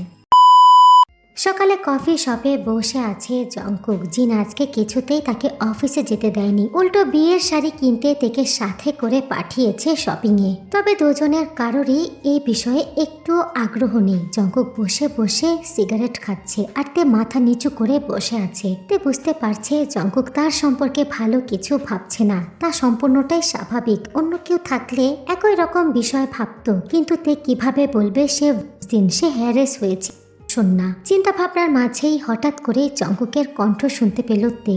20 তারিখ রাত 10টায় আমার ফ্লাইট। অফিস থেকে ট্রান্সফারে সিঙ্গাপুর যাচ্ছি 2 বছরের জন্য। আশা করি আমার বাড়িতে তোমার একটুও সমস্যা হবে না। তের কানে যেন জঙ্কুক গরম সীসা ঠেলে দিল। সে দিব্যি বুঝতে পারছে এমন অপ্রত্যাশিত অবস্থায় বিয়েটা হওয়ার কারণে জঙ্কুক সিঙ্গাপুর চলে যাওয়ার ডিসিশনটা নিয়েছে, নয়তো অফিস থেকে আগে ফিক্সড হলে তে অবশ্যই জানতে পেত। তের কাছে নিজেকে খুবই অসহায় লাগছে, খুব খারাপ লাগছে। সামনের মানুষটা তার স্বামী, কিন্তু অধিকার নিয়ে কিচ্ছু বলতে পারছে না। না এভাবে হচ্ছে না তের দ্বারা, এভাবে আর সম্ভব না। 20 তারিখে তাদের বিয়ে, জঙ্কুক চলে যাবে বলছে শুধু তার জন্যই। তের নিজের কাছে নিজেকে খুব অপরাধী মনে হচ্ছে। তে মনে সাহস জুগিয়ে শুকনো ঢোক গিলে কণ্ঠস্বর একেবারে শান্ত রেখে বলল, আমি ঠিকানা পরিস্থিতির শিকার কেবল। Shut up. কোনো মানুষই নিজের কলঙ্ক মুখে স্বীকার করতে চায় না। আমি নিজের চোখে দেখেছি, আমার সামনে এগুলো বলা বন্ধ করো। তে আর একটা কথা বলার সাহস করলো না। জঙ্কুক কফি শপ থেকে বের হয়ে একটা শাড়ির দোকানে ঢুকলো। চোখের সামনে যেই শাড়িটা পেল সেটাই কিনলো। পছন্দ অপছন্দের তো কোনো প্রশ্নই উঠে না। যেখানে বিয়েটাই কলঙ্ক সেখানে পছন্দ দিয়ে কি করবে। তের নিজেরও ভাবনা চিন্তা একই রকম। আর কোনো কথা বলল না সে, চুপ থাকলো বাকিটা সময়। আসলে সেই দিনের পর কাই, বুগাম, জ্যাকসন, সিহন এরা এক একজন এক এক বাহানায় অফিস আসেনি। আর এত স্টাফদের মধ্যে 3-4 জন যদি অফিসে না আসে তাহলে তো অফিসের কাজ থেমে থাকবে না। তাই এই বিষয়টা তেমন ভাবে কেউ পাত্তা দেয়নি। তবে জঙ্কুক নোটিশ পাঠিয়েছে তাদেরকে জলদি অফিসে আসার জন্য, কারণ সে তের বিষয়টা কনফার্ম হতে চায়। তবে সে জানে এটাতে কোনো লাভ নাই, রেজাল্ট তার সামনে। এ বিষয় নিয়ে যদিও জঙ্কুক বেশি খাটাখাটি করতে চাচ্ছে না, কারণ এটার সঙ্গে তার রেপুটেশন জড়িয়ে আছে। কিন্তু সমস্ত কিছু জানার পরেও এভাবে 4 জন অপরাধীকে ছেড়ে দিতে মন চাইছে না জঙ্কুকের। তাই গোপনে সে কিছু একটা শিক্ষা দেবে তাদের। তে কিছুতেই ঘুমাতে পারছে না, বিছানায় শুয়ে এপাশ ওপাশ করছে। সকালে কফি শপে বলা জঙ্কুকের কথাটা তার মাথার মধ্যে ঢুকে বসে আছে। এমন অপ্রত্যাশিত বিয়ের ঘটনার কারণেই যে জঙ্কুক চলে যেতে চাইছে তে বেশ বুঝতে পারছে। তবে জঙ্কুক চলে গেলে তার কি হবে? এভাবে তো সমস্যা সমাধান হবে না, আরো বিগড়ে যাবে। আল্লাহ তাকে এমন ভয়ঙ্কর পরিস্থিতিতে ফেলে দিল, এখন সে কি করবে? পুরোটা রাত তে এই সমস্ত কথা ভাবতে ভাবতেই কাটিয়ে দিল। পরদিন অনেক সাহস করে অফিসে গেল। প্রেসিডেন্টের কাছে ছুটির জন্য আবেদন করলো। আবেদন করার সঙ্গে সঙ্গেই প্রেসিডেন্ট তার ছুটি কনফার্ম করে দিল। বিগত 4 বছরেতে একটা দিনের জন্য ছুটি কাটায়নি। ছুটি পেয়ে তে ছুটলো জঙ্কুকের কেবিনের দিকে। সেখানে জঙ্কুকের অ্যাসিস্ট্যান্ট সুগার সাথে তের দেখা হলো এবং সুগা জঙ্কুকের কাছ থেকে পারমিশন না নিয়ে তেকে জঙ্কুকের কেবিনে ঢুকিয়ে দিল। জঙ্কুক তখন কাজে ব্যস্ত। টেবিলের ওপর লাঞ্চ বক্স রাখার শব্দ হতেই জঙ্কুক চোখ তুলে তাকিয়ে দেখে তে দাঁড়িয়ে আছে। মুহূর্তের মধ্যেই জঙ্কুকের কপালটা কুঁচকে গেল। আমার আম্মা আপনার জন্য লাঞ্চ পাঠিয়েছে। জঙ্কুক মাথা নিচু করে বলে, রেখে যাও। তে দাঁড়িয়ে আছে, তা দেখে জঙ্কুক বলে, আর কি? স্যার, আমার আপনার সাথে একটু প্রয়োজন আছে। যদি সময় হতো ছুটির পরে তাহলে। কথাটি বলেই তে একটা ছোট্ট কাগজের টুকরা টেবিলের উপরে রাখে। জঙ্কুক সেটা হাতে নিয়ে দেখে তাতে একটা ঠিকানা লেখা। অবশ্য জায়গাটা তাদের সবারই চেনা। জঙ্কুক অমত করে না, কপাল কুঁচকে বলে, 30 মিনিটের বেশি সময় হবে না আমার। তে জঙ্কুককে ছোট্ট করে একটা ধন্যবাদ জানায়, তারপর পা বাড়ায় দরজার দিকে। হঠাৎ করে থেমে যায় তের পা। সে পেছনে না ঘুরেই বলে, খাবারটা খেয়ে নিলে আমার আম্মা খুব খুশি হবে। কথাটি বলেই তে চলে যায়। জঙ্কুক বাটিটা ঘুরিয়ে ফিরিয়ে দেখছে পরিষ্কার আছে কিনা। না, তার কাছে পরিষ্কারই মনে হচ্ছে। খাবারের গন্ধে জঙ্কুকের মনটা ভরে গেল। সে আর দেরি করলো না, তখনই খেতে বসে পড়ল। সন্ধ্যা 7টায় ঠিকানা অনুযায়ী যায় জঙ্কুক। তবে জঙ্কুক বুঝতে পারেনি তে রেস্টুরেন্টের টেবিল নয়, হোটেল রুম বুক করেছে। আসলে এই হোটেলটা হচ্ছে তাদের কোম্পানির। বাইরে থেকে ক্লায়েন্টরা যখন বিজনেস ট্যুরে আসে তাদেরকে এই হোটেলেই রাখা হয় এবং যত মিটিং আছে সমস্ত কিছু রেস্টুরেন্টে বসে করা হয়। যেহেতু হোটেলটা তাদের কোম্পানির একটা শাখা, সেক্ষেত্রে এটা পরিচিত। আর এইখানেই রুম বুক করা নিরাপদ মনে হয়েছে তের কাছে। তবে হোটেল রুমে যেতে হবে এটা ভেবেই জঙ্কুকের মেজাজটা অনেক খারাপ হয়ে যায়। জঙ্কুক বিরক্তি নিয়ে লিফটের 3 তলা 203 নাম্বার কক্ষের সামনে গিয়ে দাঁড়ায় এবং বেল বাজানোর সঙ্গে সঙ্গেই তে দরজাটি খুলে দেয়, যেন জঙ্কুকের অপেক্ষায় দরজার সামনেই দাঁড়িয়েছিল। জঙ্কুক তাকালো না তের দিকে। সে কক্ষে প্রবেশ করতেই তে দরজাটি বন্ধ করে জঙ্কুক ভুরু কুচকে তাকায় তের দিকে। তে নার্ভাসনেসে এক হাত দিয়ে আর এক হাত ঘষাঘষি করছে। চা না কফি? Black coffee. কথাটি বলে জঙ্কক গমগমে পায়ে কক্ষে প্রবেশ করে বেডের পাশে রাখা সোফাতে গিয়ে বসে পড়ে। তে ছটফটে হাতে ব্ল্যাক কফি বানিয়ে দিল জঙ্কককে। জঙ্কক কফি খেতে খেতে পুরোটা রুমে নজর বুলালো। তে চুপ করে দাঁড়িয়ে আছে। কিছু সময় ওভাবেই চলে যায়। তেকে চুপ থাকতে দেখে জঙ্কক মুখ খুলল এবং এরপর যা যা হয়েছে তা আমরা প্রথমেই দেখেছি। তে কেন তার নিটি তার স্বামীর কাছে প্রমাণ দিচ্ছে। তো এখানে ফ্ল্যাশব্যাক শেষ। এখন আমরা প্রেজেন্ট টাইমে কি ঘটে তা দেখব।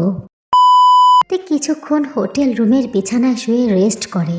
1 ঘন্টার মতো হোটেল রুমে একা কাটিয়ে দিয়েছে তে। 8:24 বেজে গেছে। এখন তাকে বের হতে হবে। তে ব্যাগ গোছাচ্ছিল, হঠাৎ করে পেছন থেকে দরজা বন্ধ হওয়ার শব্দ হয়। তে চমকে গিয়ে পেছনে তাকিয়ে দেখে এলোমেলো চুলে জঙ্কক দাঁড়িয়ে আছে। এ তো ঘন্টাখানিক আগেই তো সে এই কক্ষ থেকে গিয়েছিল। তখন তো পরিপাটি ভাবেই ছিল, এখন এই অবস্থা কেন? তের ভাবনার মাঝে জঙ্কক এগিয়ে আসে তের দিকে। কোনো কথা না বলে সজোরে তের গালে একটা থাপ্পড় বসিয়ে দেয়। এমন কিছু যে জঙ্কক করবে সেটাতে কখনো ভাবতেও পারেনি। স্টুপিড গার্ল, কি দরকার ছিল এমনটা করার? তে অশ্রু ভরা জল নিয়ে তাকায় জঙ্ককের দিকে। জঙ্কক তখন এক পা করে তের দিকে এগিয়ে আসছে। জলটা শক্ত, তাতে ভয়ে দুপা পিছিয়ে যায় এবং খাটের সাথে পা আটকে বিছানাতে পড়ে যায়। জঙ্কক তখন তের সামনে দাঁড়িয়ে অ্যাংরি টোনে বলে, you are my wife right? Then fill me with তার ওয়াইফের দায়িত্ব পালন করো। যেটা শুরু করেছিলে সেটা শেষ করো।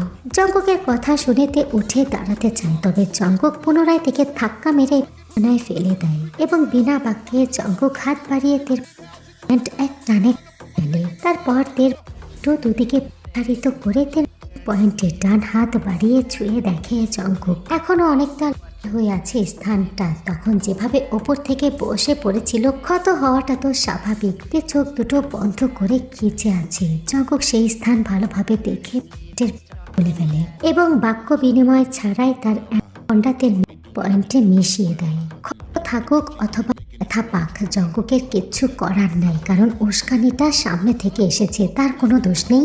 জঙ্কক দ্রুতই মেশিং স্টার্ট দেয়। ভয়ে কোনো শব্দই করতে পারছে না। বেশ কিছু সময় পর জঙ্কক যখন স্যাটিসফাইড হয়ে গেল তখন থামলো, কিন্তু তখনও থেকে নিজেকে আলাদা করে নাই জঙ্কক। ওভাবেই ওই অবস্থাতেই ঝুঁকে যায় উপরে। তের মাথার দুপাশে 2 হাত ভর করে তের কানের সামনে মুখ নিয়ে বলে, তুমি তখন যেমন আমাকে স্পর্শ করনি, আমিও এখন তোমাকে ছুঁয়ে দেখিনি, কিন্তু তুমি যেটা আমার সাথে করেছো তে, আমি পুরুষ মানুষ কিভাবে নিজেকে শান্ত করতাম, তাই অন্য কোথাও না গিয়ে তোমার কাছে ফিরে আসলাম। তবে তোমার আচরণের শাস্তি এটুকুতে সীমাবদ্ধ হবে না। Just wait and watch. কথাটি বলেই তের উপর থেকে উঠে গিয়ে বিছানায় থাকা ব্ল্যাঙ্কেটটা তের কোমরের উপর ছুঁড়ে মারে। নিজেকে ক্লিন করতে ওয়াশরুমে চলে যায় জঙ্কক। প্রচুর পেয়েছে, তবে জঙ্ককের বলা কথাটা তার ভালো লেগেছে যে অন্য কোথাও না গিয়ে তোমার কাছে ফিরে এলাম। জঙ্কক ওয়াশরুম থেকে বের হয়ে এক পলক তাকায় তের দিকে। তে এখনো সেভাবেই বসে আছে। Get out for here quickly. কথাটি বলে জঙ্কক যেভাবে এসেছিল ঠিক সেভাবেই বের হয়ে যায় রুম থেকে। তে 10 মিনিটের মধ্যে নিজেকে পরিচ্ছন্ন করে গুছিয়ে নেয়। তারপর তাড়াতাড়ি করে রুম থেকে বের হয়ে আসে। জঙ্কক তার অফিসের কেবিনে বসে ফাইলগুলো নাড়াচাড়া করছে। কাল রাতের ঘটনা সে কিছুতেই বলতে পারছে না। এমন একটা মুহূর্ত কাটানোর স্বপ্ন জঙ্ককের পুরুষ সত্তা তো অনেক রকম ভাবেই দেখে রেখেছিল, তবে কালকে হঠাৎ করে এটা কি হয়ে গেল? মাথা থেকে কিছুতেই টের করা তার সাথে এমন আচরণ বলতে পারছে না জঙ্কক। মুহূর্তে জঙ্ককের চোয়ালটা শক্ত হয়ে যায়। ঠিক তখনই কেবিনের দরজা ঠেলে সোগা ভিতরে ঢুকে বলে, স্যার ওরা এসেছে, ভেতরে নিয়ে আসো ওদের, আর দরজাটা বন্ধ করে দাও। সোফায় পা তুলে বসে আছে জঙ্কক। তার চোখ দিয়ে যেন তো আগুন বের হচ্ছে। রাগে ফস করে নিঃশ্বাস ছাড়ছে। এই তো আধা ঘন্টারও বেশি সময় ধরে বোগাম জ্যাকসন কাই সিহুনকে ইচ্ছা মতো পিটিয়েছে জঙ্কক। সবগুলোর অবস্থা নাজেহাল। কাই তো এখন সেন্সলেস হয়ে মাটিতে পড়ে আছে, কারণ জঙ্কক ওকে সবার আগে কুকুরের মতো পিটিয়েছে। বোগাম তো জঙ্ককের ভয়ে সেই সব কিছু স্বীকার করেছে যা তারা তের সাথে করেছে। সে সব শুনে জঙ্কক বোগামকে ইচ্ছা মতো মারে, বলে, তোরা আমার থেকে যে কষ্ট দিয়েছিস সেটার শাস্তি তো তোদের পেতেই হবে। জেলখানায় যাওয়ার জন্য তৈরি হ। জঙ্কুকের মুখে এই প্রথমবার শোনা গেল আমার তে, যেটা শুনে সুগা মিটমিট করে হাসে আর তিনজন অপরাধী চমকে যায়। একজনের তো হুঁশ নেই। তবে জেলে পাঠানোর কথা শুনে সুগা চমকে যায়, দৌড়ে এসে জঙ্কুকের কানে কিছু একটা বলে। সুগার কথা শুনে জঙ্কুক একটু ভাবে, কথায় যুক্তি আছে। এই সমস্ত ব্যাপার জানাজানি হলে তার নিজের রেপুটেশন নষ্ট হয়ে যাবে, তাই অন্যভাবে শিক্ষা দিতে হবে। তারপর জঙ্কুক বুকাম সহ বাকিদেরকে শর্ত দেয় তারা যেন নিজ ইচ্ছায় এই অফিস থেকে রিজাইন নেয় আর এই শহর ছেড়ে অনেক দূরে চলে যায়, আর কোনোদিন যেন এখানে ফিরে না আসে। আর ভবিষ্যতে যদি তের কোনো ক্ষতি করার ট্রাই করে তাহলে এতক্ষণ ধরে স্বীকারোক্তিমূলক যত ভিডিও ধারণ করে রেখেছে সবটা পুলিশের কাছে দিয়ে দিবে এবং তাদেরকে পুলিশের হাতেই তুলে দেবে। এই কথা শুনে তিনজনই জঙ্কুকের পা ধরে সম্মতি জানায় এবং কাইকে কাঁধে তুলে টেনে হিঁচড়ে অফিস থেকে বের হয়ে যায়। অফিসে ঘটা করে মিষ্টি বিতরণের সাথে ইনভিটেশন কার্ড দেওয়া হচ্ছে জঙ্কুক আর তের শুভ বিবাহের। এ কথা শুনে কিছু মানুষ তো মহা খুশি, আবার কিছু মানুষ অবাকও হয়েছে। কেমনে কি? জঙ্কুক তো কখনো তের দিকে ফিরেও দেখেনি, কেউ তাদের মধ্যে কখনো তেমন কিচ্ছু লক্ষ্য করেনি, তাই বিয়ের কথা শুনে অনেক অবাক হয়েছে। স্যার, কালকে আপনি আপনার সপরিবার নিয়ে আমার বিয়েতে অবশ্যই উপস্থিত থাকবেন। আরে থাকবো মানে অবশ্যই থাকবো। আমি তো অনেক খুশি হয়েছি জঙ্কুক। দোয়া করি তোমরা দুজনেই সুখী হও। আর আমার তরফ থেকে তোমাদেরকে 15 দিনের ছুটি, সাথে তোমাদের দুজনের জন্য বিদেশে হানিমুনের প্যাকেজ বরাদ্দ করলাম। জঙ্কুক প্রেসিডেন্ট জেহবের কথায় খুশি হয়ে যায় আর ওনার কাছ থেকে বিদায় নিয়ে অফিস থেকে বের হয়ে আসে। হলুদ রঙের পাঞ্জাবি পরে তৈরি হয়েছে জঙ্কুক। তার মা জিন বেগম তের জন্য ও বাড়িতে হলুদের তত্ত্ব পাঠাবে। তার একমাত্র ছেলের বউ বলে কথা, বিয়েতে কোনো রকম কমতি রাখতে চায় না জিন। যদিও নতুন বরের যাওয়ার কোনো নিয়ম নেই, তবুও জঙ্কুক নিজে থেকেই যাচ্ছে।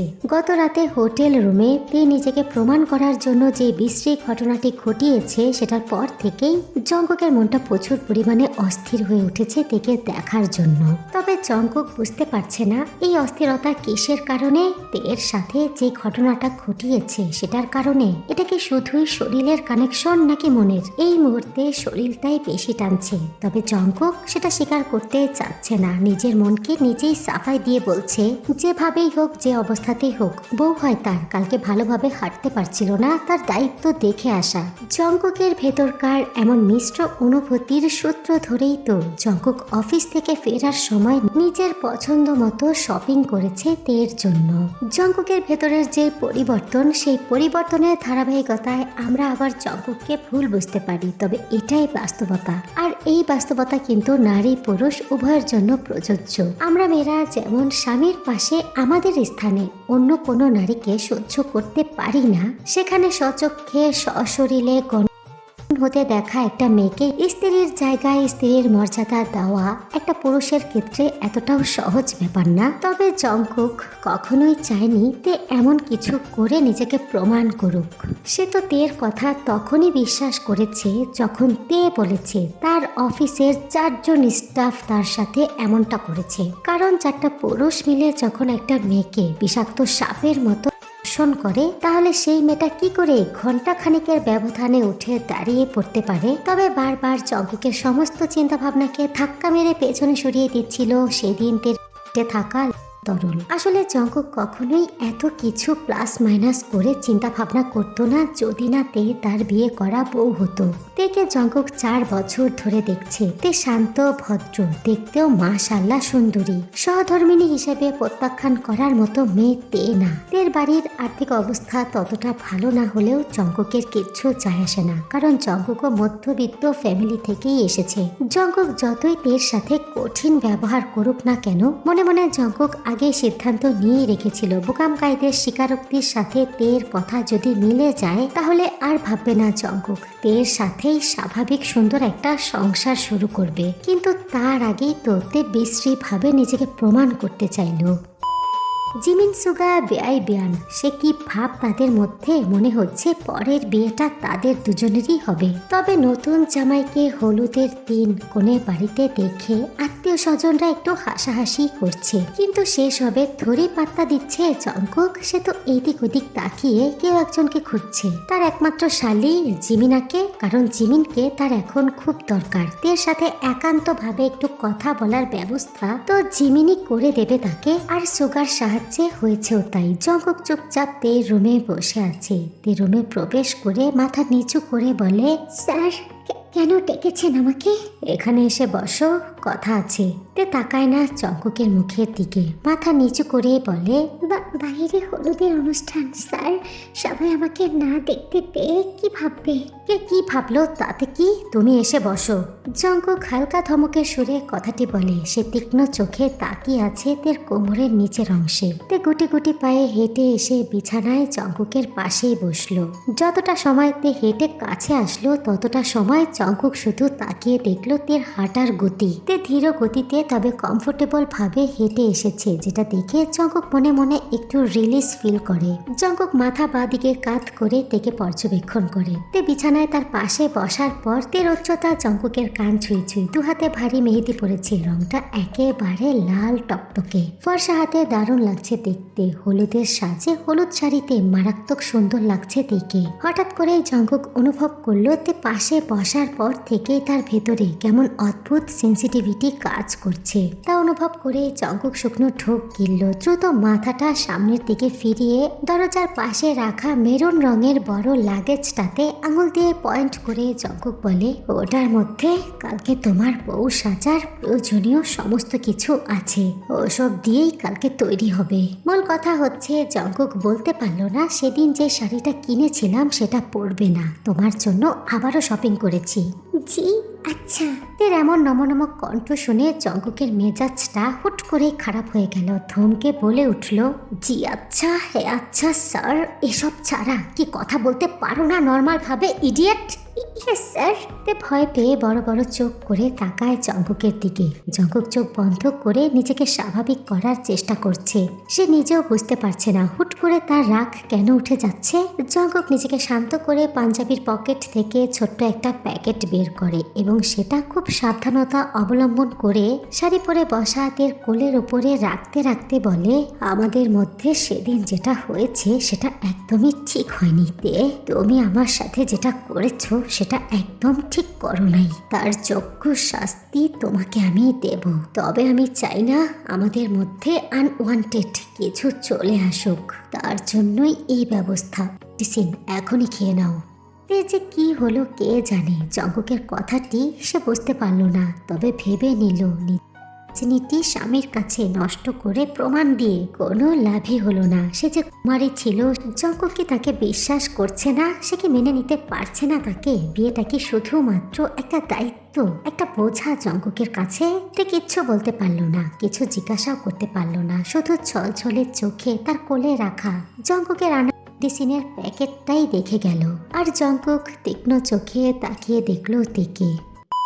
অল্প সময় হলেও অনেক আয়োজনের মাধ্যমে তেকুকের বিয়েটা আবারও সম্পন্ন হয়েছে সকলের সামনে। আত্মীয় স্বজন, অফিসের লোকজন, প্রতিবেশী, বন্ধু বান্ধব এবং রাঙামাটির সেই পাহাড়ি অঞ্চলের সেই সর্দার আর তার বউ পরিবারও আমন্ত্রিত ছিল এই বিয়েতে। সর্দারের পরিবার এত আয়োজন করে তাদের বিয়ে দেখে প্রচুর পরিমাণে খুশি হয়। তের মাথায় হাত বুলিয়ে আশীর্বাদ করে। তেকে সবার সামনে নিজের মেয়ে হিসেবে দাবি করে। ইয়নজন খুশি হয় তাদের আচরণে। জঙ্কুকের ব্যবহারে পাহাড়ি পরিবার প্রচুর খুশি হয়ে জঙ্কুককে দোয়া করে এবং যাওয়ার আগে জঙ্কুককে মেয়ের জামাই হিসেবে রাঙামাটির পাহাড়ি অঞ্চলে ইনভাইট করে যায়। অনুষ্ঠানের পুরোটা সময় জঙ্কুককে হাসি খুশি দেখা যায়, তবে তে মনমরা হয়ে থাকে। তার ধারণা জঙ্কুক দায়িত্ব পালনের খাতিরে সবার সামনে অভিনয় করছে। রাত 10টায় তার ফ্লাইট। ঘরটা সুন্দর করে ফুল দিয়ে সাজানো। তে কেবলই রুমে ঢুকে বিছানার কোনায় বসেছে, 4টা মিনিটও হয়নি জঙ্কুক কোথা থেকে হুড়মুড়িয়ে ঘরে ঢুকে দরজা লাগিয়ে রুমে প্রবেশ করলো। জঙ্কুককে এত চট জলদি রুমে প্রবেশ করতে দেখে তে ভয় পেয়ে যায়। তার আত্মাটা কেঁপে ওঠে। দ্রুত পায়ে এগিয়ে গিয়ে জঙ্কুকের 2 পা জড়িয়ে ধরে ক্ষমা চাইতে শুরু করলো। এতদিন ধরে যা চলছে সেই সব কিছুর জন্য আমাকে ক্ষমা করে দিন জঙ্কুক। কথাটি বলেই তে কাঁদতে শুরু করলো। কাঁদতে কাঁদতে আবারও বলল, আপনি আমাকে ছেড়ে চলে যাবেন জানি, কিন্তু যাওয়ার আগে আপনার কাছে অনুরোধ, কাউকে কিচ্ছু বলবেন না, পরিবারকে তো না। এই কথা আমার আম্মা শুনলে মারা যাবে।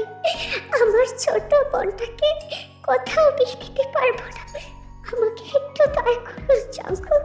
কথাটি শুনে জঙ্কুক তীর হাত ধরে টেনে দাঁড় করায়, তারপর তীর থুতনি ধরে উঁচু করে বলে, ব্রাশ করেছো? তে কান্নার মধ্যেই অবাক হয়ে গেল।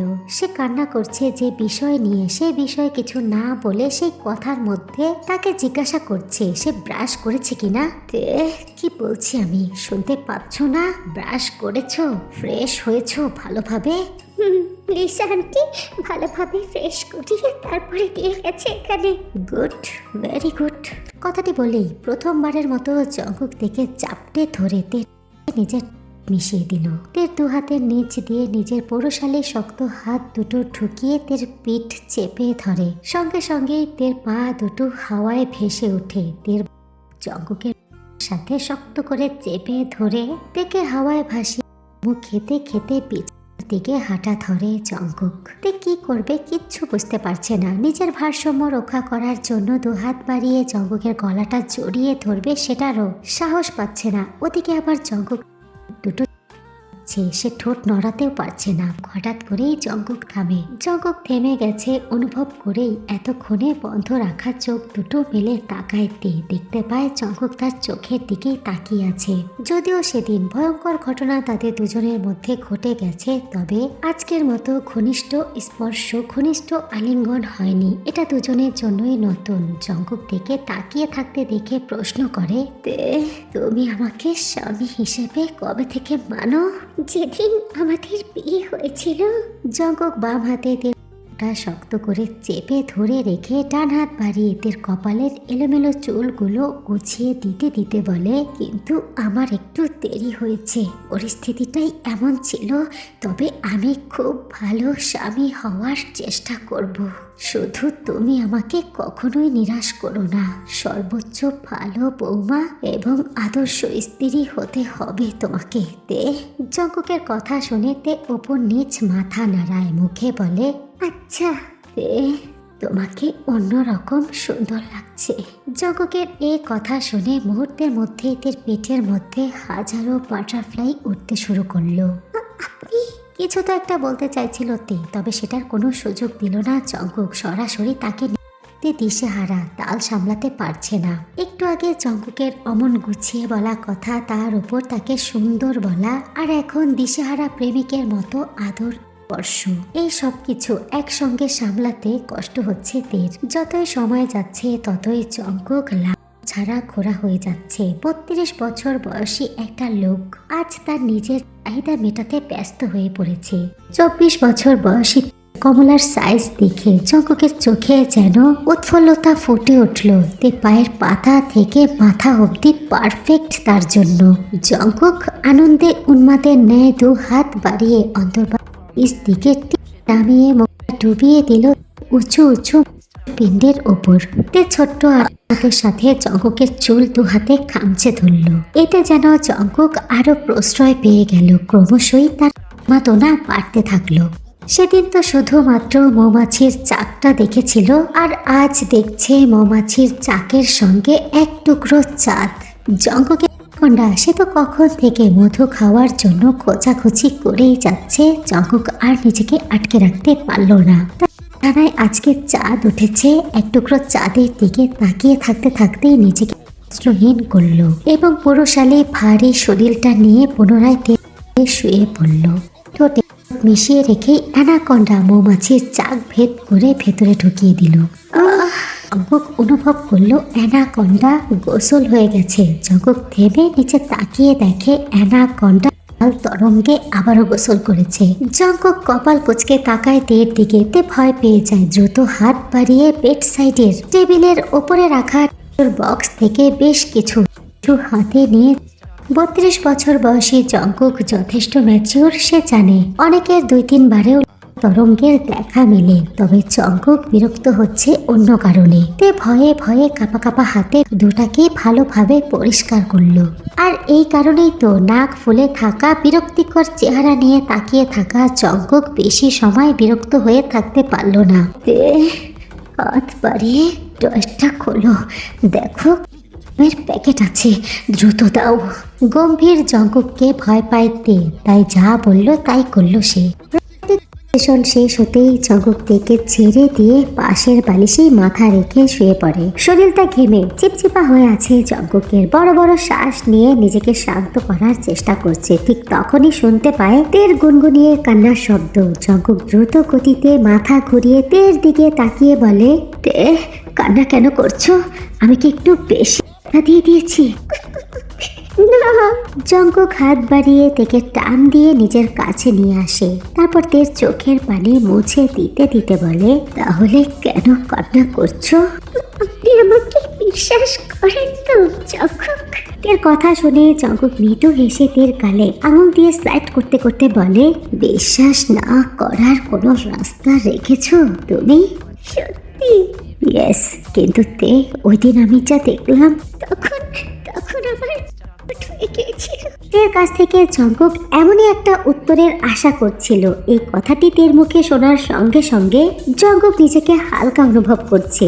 জঙ্কুক খুশি হয়, ঠোঁট প্রসারিত করে হাসে, তেকে শক্ত করে বুকে চেপে ধরে ঠোঁটের শব্দ করে একটা খায়। জঙ্কুকের এমন আচরণে তের কান্না মুহূর্তেই থেমে গেল। লজ্জায় গুটিসুটি মেরে বুকের মধ্যেই ঢুকে যেতে চাইল তে। জঙ্কুকের ততক্ষণে সেখানে হাতের কাজ চালাতে চালাতে জঙ্কুক তেকে জিজ্ঞাসা করে, Tae do you like me as a husband? Tae তখন চোখ বন্ধ করে সাগরেই ভাসছিল। জঙ্কুকের প্রশ্ন শুনে মিনমিন গলায় বলে, yes I like you, I like everything about you. কথাটি শোনা মাত্রই উত্তেজিত হয়ে জঙ্কুক তীর জোরে ধরে, I like you too Tae and I love it. সোনা, তুমি জানো তে, ওই দিনের ওই ঘটনার পর থেকে আমি সারাক্ষণ শুধু তোমাকে নিয়েই ভাবছি।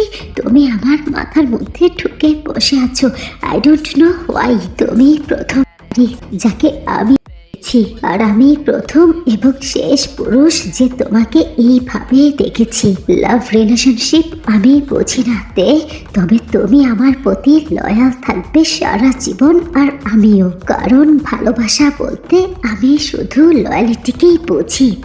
তের চোখে পানি টলটল করছে, কারণ জীবন জঙ্কুকের মতো একটা গোমরা মুখ রাগী লোক এভাবে খোলাখুলি নিজের মনের ভাব এক্সপ্লেন করবে তে তো তা কল্পনাও করেনি। আসলে প্রত্যেকটা পুরুষ মানুষের গোপনীয় একটা চরিত্র আছে, যেটা শুধুমাত্র তার স্ত্রীর কাছেই প্রকাশ পায়। তে ডান হাত বাড়িয়ে জঙ্কুকের গালটা আলতো করে ছুঁয়ে দিয়ে বলে, আমি আপনাকে কখনোই নিরাশ করব না জঙ্কুক। কথাটি শোনা মাত্রই চট করে জঙ্কুক থেকে নিয়ে বসে পড়ে। আদেশের সুরে ডেকে বলে, ওকে বেবি, দেন ডিট। কি রাইট? না জঙ্কুক, আমি পারবো না। তা বললে তো মানছি না সোনা। ওই দিন তুমি যেটা করেছিলে সেটার শাস্তি স্বরূপ আজকে আবার ওটা করবে তুমি। তাছাড়া সেদিন আমি তোমাকে করতে পারি নাই, জয় করতেই পারি নাই। আজকে চাই সোনা, প্লিজ ইট। জঙ্কুক নিজে থেকে ঢুকিয়ে দিল এবং কোমরটা শক্ত করে জড়িয়ে ধরে কাতে পুনরায় স্টার্ট দিল। তে বাধ্য হয়ে গেল, একেবারে দিল জঙ্কুকের কাছে। জঙ্কুক যেভাবে যা বলল তে তাই করলো। আসলে নতুন এক প্রেমের সূচনা হয়েছে কিছু মুহূর্ত আগে। সেই নতুন প্রেমের জোয়ার জঙ্কুককে বানিয়ে দিয়েছে আর সেই উন্মাদনার অনুভূতির পাহাড়ে ব্যথা অনুভব করতে ভুলে গেছে। এটাই চরম বাস্তবতা। প্রেম এমন একটা জিনিস যেটা মুহূর্তে মুহূর্তে অনুভূতি পরিবর্তন করতে সার্থক। নতুন প্রেমিক প্রেমিকাদের মোট কিছুটা এমন হয়, না খেলেও খিদা লাগে না, না ঘুমালেও ঘুম আসে না, একাই হাসে, অল্পতেই কান্না করে, বারবার আয়না দেখে, অকারণেই অভিমান করে, আবার একা একা কথাও বলে, যেন তারা একটা কল্পনার জগতে আছে আর তাদের আশেপাশে কেউ নাই। টেকুকের বিয়েটা দুর্ঘটনা বশত অনাকাঙ্ক্ষিত অপ্রত্যাশিত ভাবে হলেও সকল প্রকার জটিলতা এবং চড়াই উচ্চাই পার হয়ে তাদের বিয়ের পরের প্রেমটা যেন প্রচুর পরিমাণে মাখো মাখো হয়, সেই দোয়াই করি। গল্পটা যদি তোমাদের ভালো লেগে থাকে অবশ্যই লাইক করবে, কমেন্টস করবে, যারা সাবস্ক্রাইব করো নাই করে দেবে। সবাই ভালো থেকো, আল্লাহ হাফিজ, লাভ ইউ, বাই বাই।